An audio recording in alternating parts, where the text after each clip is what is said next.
Assalamualaikum warahmatullahi wabarakatuh. Perkenalkan, nama saya Raditya Rahim dari kelas 6 Teknik Informatika dengan NPM saya yaitu 23351 0523. Di sini saya akan melanjutkan tugas saya yang dimana kita akan membaca masuk ke pertemuan 4 pemrograman mobile. Di sini kita lihat ada referensi rek-nya, terus ada referensi rek natif juga. Ini termasuk guys, kita masuk aja langsung ke materinya. Oke, kita masuk ke prof dan stage. Managing chaos. Untuk topik utamanya mengendalikan kekacauan aliran data dalam arsitektur antarmuka yang dinamis. Untuk fokus pembahasannya kita terdapat aliran data satu arah atau one-way data flow, imutabilitas prop, mekanisme rendering melalui stage, dan prinsip single source of truth. Untuk target audiensnya mahasiswa dan pengembang atau yang bisa kita sebut developer rekayasa perangkat lunak keseluruhan. Selamat datang di pertemuan keempat. Kita pada sesi sebelumnya kita menyusun blok-blok visual antarmuka lainnya membangun kerangka mobil. Namun, mobil tersebut belum memiliki mesin dan bahan bakar.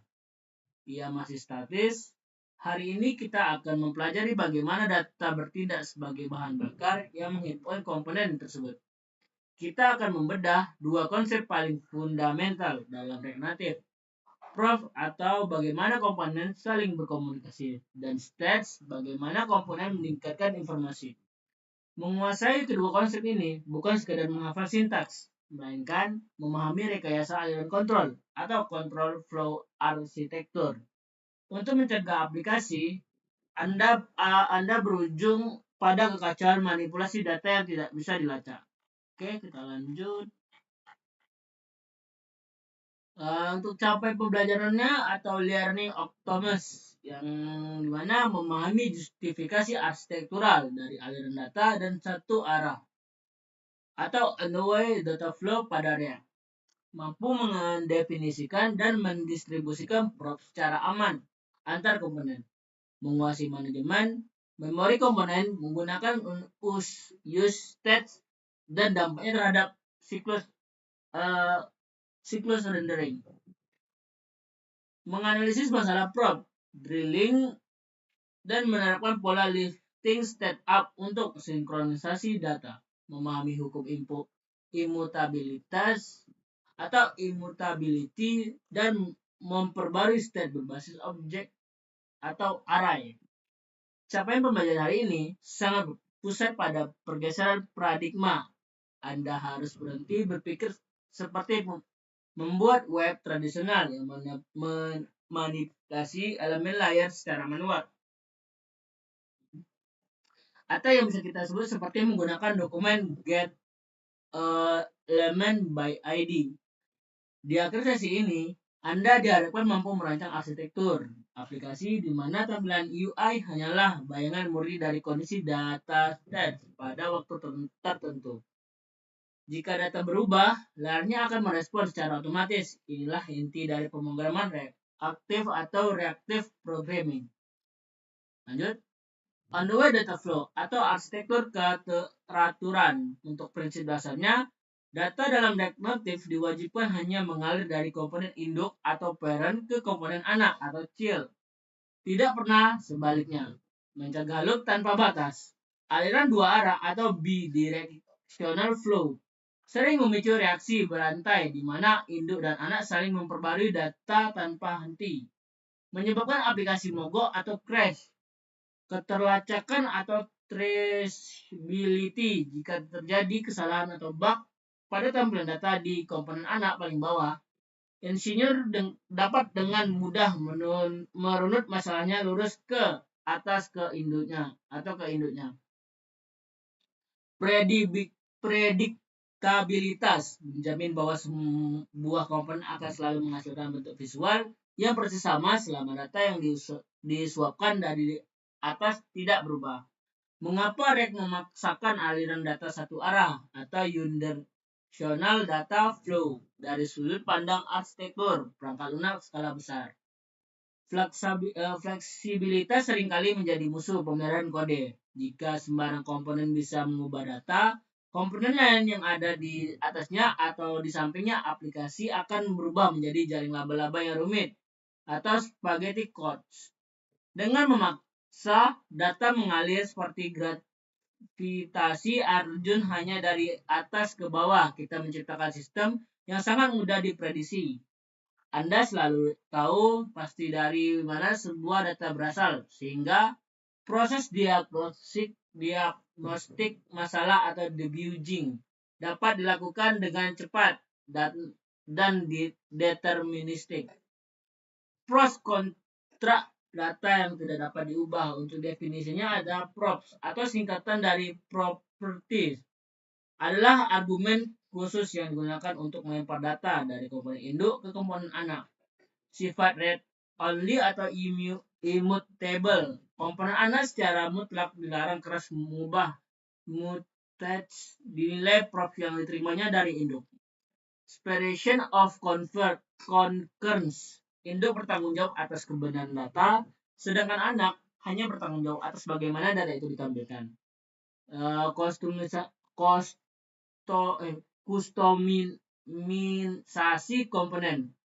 Memungkinkan kita membuat satu cetakan komponen atau misal kartu profil yang bisa digunakan ratusan kali dengan data nama yang berbeda-beda.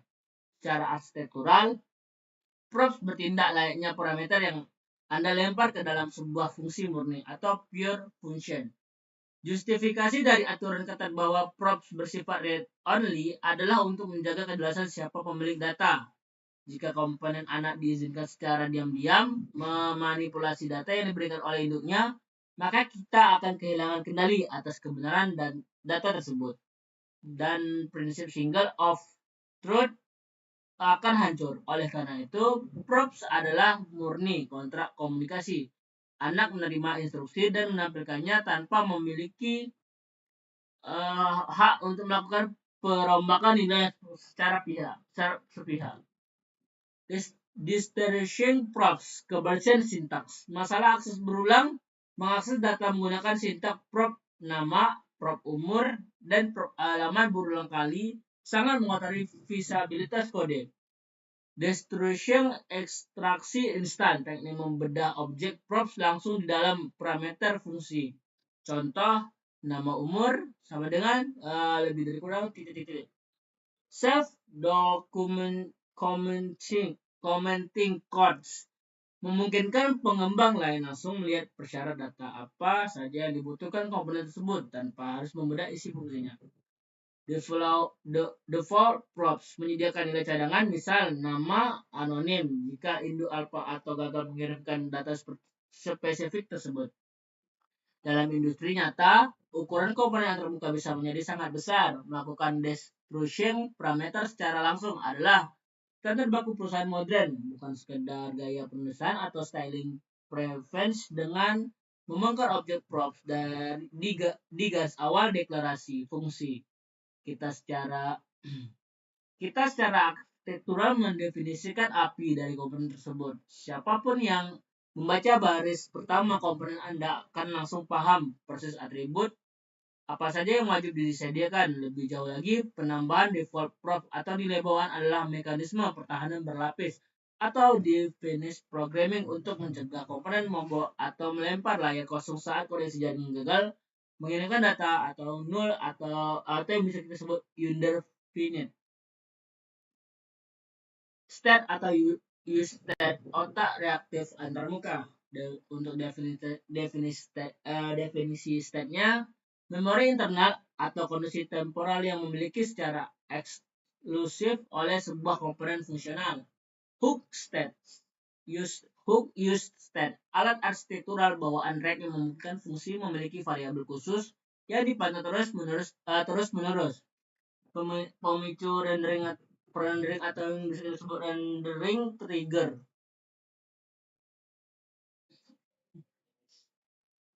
Tidak seperti variabel LED biasa, ketika sebuah state diperbarui, ia secara paksa memerintahkan komponen tersebut untuk menggambar ulang atau re-render dirinya ke layar. Isolasi memori. Setiap kali sebuah komponen dipanggil berulang-ulang, setiap instansinya akan memiliki ruang memori state yang terpisah dan tidak saling bocor. Mengapa kita tidak bisa menggunakan variabel JavaScript biasa seperti let umur sama dengan 20 untuk melacak interaksi pengguna? Jawaban terletak pada mesin rendering rack. Mesin ini buta terhadap variabel biasa. Jika variabel bisa berubah, mesin tidak mengetahuinya sehingga tampilan layar tetap statis. Arsitektur Usage bertindak sebagai sistem alarm ketika Anda memanggil fungsi pengubah status atau seperti set umur. Ia tidak hanya mengubah nilai di memori, tetapi secara proaktif membunyikan alarm ke algoritma rekonsiliasi. Fiber mengatakan data saya telah berubah. Hitung ulang struktur komponen ini dan diperbarui pixel di layar fisik sekarang juga. Stage, ilusi waktu nyata, keterlambatan eksklusif, pemanggilan set state tidak langsung mengubah nilai seketika itu juga di baris kode berikutnya, melainkan dimasukkan ke dalam antrian pembaruan atomic batching rek dengan cerdas mengumpulkan membatch beberapa perintah state yang berkaitan menjadi satu kali proses render tunggal. Justifikasi performa mencegah pemborosan daya CPU jika state bersifat sinkron. 5 perubahan state beruntun akan memaksa layar digambar ulang 5 kali secara instan, memicu lag atau penurunan bingkai atau yang bisa kita sebut frame drop. Solusi fungsi callback itu jika pembaruan state saat ini bergantung pada nilai state sebelumnya, misal counter. Kita diwajibkan menggunakan struktur callback set contis pref dengan bisa lebih kurang pref plus 1. Ini adalah konsep di mana 80% pengembang pemula junior developer tersandung masalah saat Anda menjalankan set con plus 1 lalu di baris awal bawahnya langsung melakukan cons log count nilainya jika akan terlihat belum berubah. Secara arsitektural, ini bukan bug, melainkan optimasi terencana atau intended design. Rek menunda pembaruan nilai state demi kinerja performance batching. Ia menunggu hingga seluruh logika di dalam fungsi tersebut selesai dieksekusi. Lalu ia menyapu bersih semua perubahan secara massal batch dalam satu siklus render yang mulus. Untuk merekayasa data yang bergantung pada nilai sekian milidetik sebelumnya, kita mutlak harus menggunakan argumen fungsi sebelumnya, previous state atau callback. Immutability, menghindari manipulasi diam-diam. Referensi checking, mesin rek mendeteksi perubahan state menggunakan hello compression, hanya membandingkan alamat lokasi memori, bukan mengecek isi data secara dalam. Larang mutasi langsung, melakukan operasi array push atau mengubah properti objek nama sama dengan body akan gagal memicu layar merender ulang. Teknik cloning atau split operator. Untuk memperbarui array atau objek, kita diwajibkan menciptakan struktur baru di memori baru. Contoh, set array kurung terus array lama data baru kurung, menciptakan struktur baru,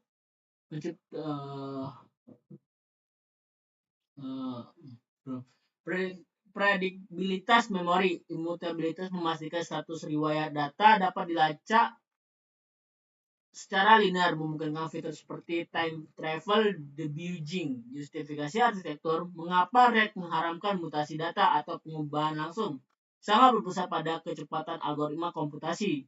Jika kita memiliki susunan data berisi 10.000 elemen dan kita memodifikasi satu elemennya secara diam-diam atau mutate, RAG harus menandai depth compare 10.000 elemen tersebut satu persatu untuk menyadari perubahan ini. Menjadi perubahannya ini sangat lambat. Sebaliknya, dengan prinsip imutabilitas, kita membuat objek atau array yang benar-benar baru di alamat memori baru. Rek hanya perlu membandingkan alamat memorinya, apakah alamat memori A sama dengan alamat dengan memori B. Tidak, oke, langsung render. Inilah rahasia di balik evaluasi kerangka kerja framework modern. The problem of proof drilling, pengobatan data. Skenario masalahnya, komponen akun di pucuk atas memiliki data user, namun komponen tombol logout di dalam terbawah lapis kelima membutuhkan data tersebut. Definisi proof drilling, proses mengoper prop secara berantai melewati komponen-komponen perantaranya yang sebenarnya sama sekali tidak membutuhkan data tersebut, sekadar sebagai jembatan. Dampak arsitektur buruk, menciptakan ketergantungan erat, tick coupling yang salah kaprah, komponen perantara menjadi kotor, kehilangan kegunaan ulangannya atau reusability, dan kode menjadi sangat rapuh.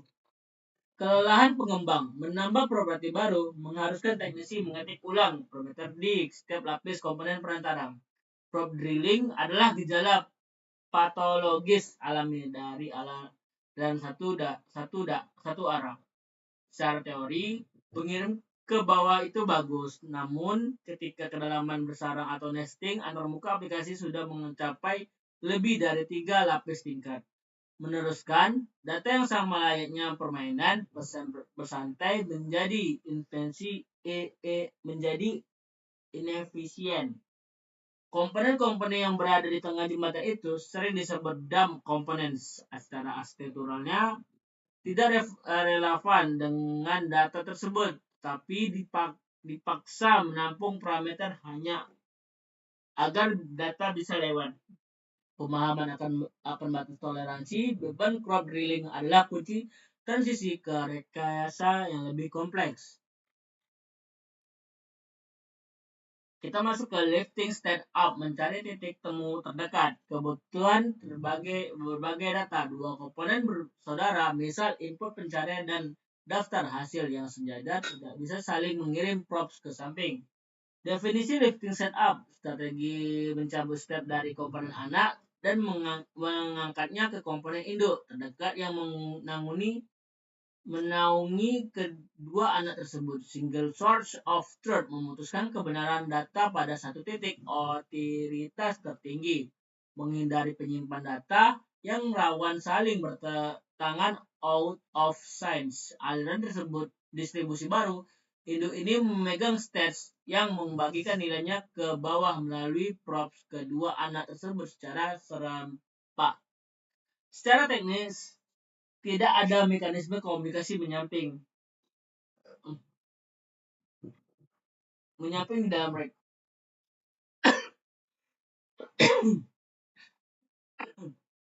Ketika komponen anak A dan komponen anak B perlu bereaksi pada data yang sama, misal teks yang diketik di anak A digunakan untuk memfilter daftar di anak B. Arsitektur menuntut kita memindahkan posisi otak data tersebut. Kita mengangkatnya ke induk yang sama-sama membawai keduanya. Induk bertindak sebagai pusat manajer single of truth. Dengan pola lifting state up, kita mendistribusikan kebenaran tunggal secara presisi melalui props, menjamin bahwa layar tidak akan pernah menampilkan dua versi realitis data yang berbeda pada waktu yang sama. Next, kita masuk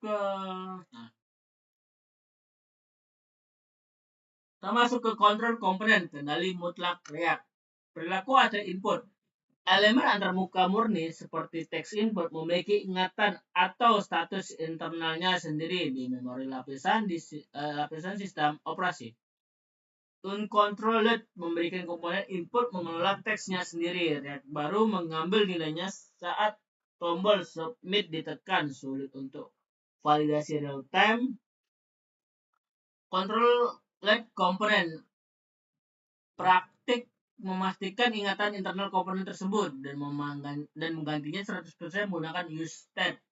Milik React, pemberlakuan sinkron mutlak, nilai flow di dalam kolom teks secara eksklusif dikendalikan controlled oleh state, memungkinkan kita mencegah dan format ketikan, misal sensor kata kasar pada saat itu juga atau real time. Di dalam arsitektur lintas platform, komponen antarmuka yang disediakan oleh Android dan iOS memiliki sifat independen di ranah memori aslinya. Jika Anda mengetik di kolom text input secara bawaan OS lah yang menyimpan teks itu uncontrolled. Praktik arsitektural yang disarankan best practice adalah merampas kendali tersebut. Kita membuat state track sebagai satu-satunya otoritas yang berhak mengatur apa yang terlihat di kolom input setiap kali kali touch keyboard ditekan. Nilainya dilaporkan dulu ke fungsi rec. Diolah, lalu rec memasuk input tersebut untuk menampilkan nilai hasil olahan. Arsitektural controller komponen menjamin sinkronisasi ekstrim antara apa yang dilihat mesin, apa yang dilihat pengguna. Lanjut, kita masuk ke offering default states, mencegah redundasi. Kesalahan klasik menyimpan first name atau last name di dalam state, lalu membuat satu state lagi untuk menyimpan full name. Untuk bahaya inkonsistensi atau out of sense, jika first name diperbarui tetap pengembang lupa memicu pembaruan full name, aplikasi akan menampilkan kebohongan logika. Lanjut kita masuk ke derived state atau state turunan. Jika satu nilai bisa dikalkulasi secara matematis dari set of atau props yang sudah ada, jangan masukkan ia ke dalam state baru. Solusi untuk efisien memori, di mana cukup hitung nilai turunan secara langsung di badan fungsi.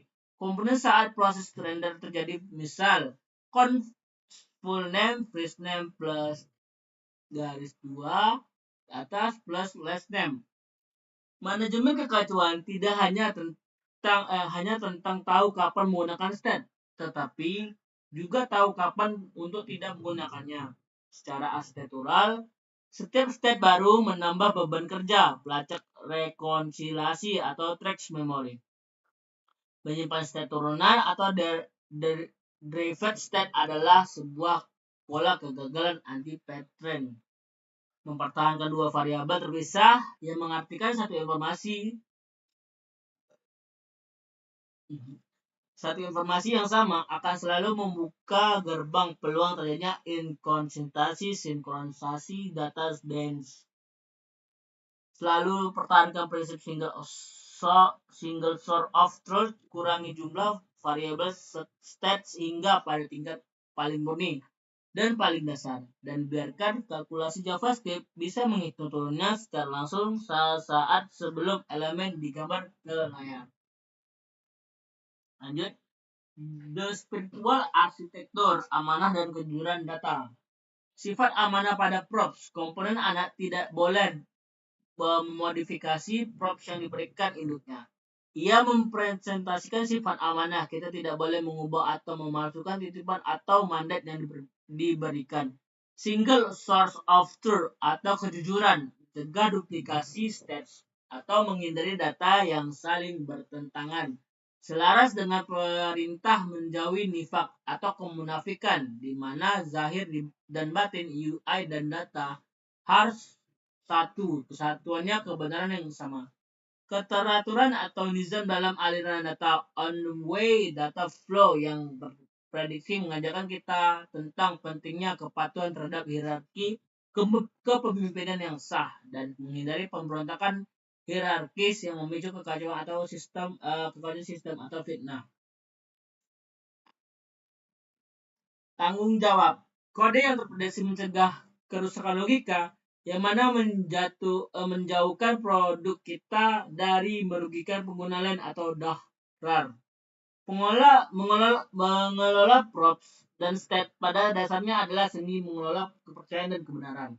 Larangan keras bagi komponen anak untuk mengubah props yang secara sepihak adalah cerminan langsung dari konsep memegang amanah dalam syariat. Saat Anda dititipin barang, Anda menjaga wujudnya tanpa mengubahnya diam-diam. Di sisi lain, pengerjaan arsitektur akan single source of truth, kebenaran tunggal, dan penghapusan duplikasi state bertalian kuat dengan penolakan terhadap kepalsuan atau kemunafikan. Layar antarmuka harus senantiasa berkata jujur sesuai dengan memori sistem terdalamnya, tanpa menduplikasi wajah atau menyimpan standar ganda yang akan menyelesaikan pengguna akhir. Next.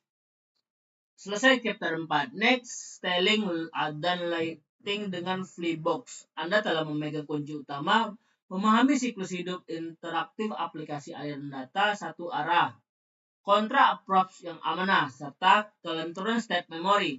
Kekacauan logika sinkronisasi data atau chaos kini akan berhasil kita kendalikan menggunakan arsitektur kebenaran tunggal atau single era of truth. Data Anda kini akurat dan tombol-tombol Anda sudah hidup bereaksi.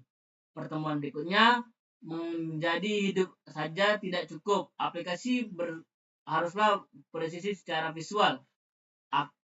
Kita akan membedah algoritma pengaturan dimensi ruang atau spesial pada bab styling dan layouting algoritma Flipbox. Selamat, Anda telah melewati konsep dengan kurva pembelajaran paling tajam di ekosistem fungsional React. Penguasaan atas pengelolaan state berarti Anda sekarang memegang kendali atas pikiran dari setiap komponen. Anda telah sukses memisahkan lapisan data dinamis dari cangkang di tampilan kasarnya. Namun, jika atas perhatikan komponen reaktif kita saat ini masih saling bertumpuk dengan acak di pojok layar perangkat. Pada bab selanjutnya, kita akan meninggalkan dunia logika komputasional sejenak dan memasuki domain kesempurnaan rekayasa geometris ketika akan membedah spesifikasi sistem data letak Flipbox atau flexible box modul milik Meta, memahami komputasi aksis X dan Y untuk mendesain layar presis yang sanggup merespon deformasi pada berbagai macam resolusi gawai modern. Sampai jumpa di kelas arsitektur visual.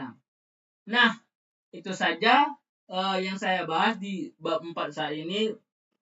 Mohon maaf jika ada kesalahan. Saya Raditya Rahim. Wabillahi taufiq walhidayah. Assalamualaikum warahmatullahi wabarakatuh.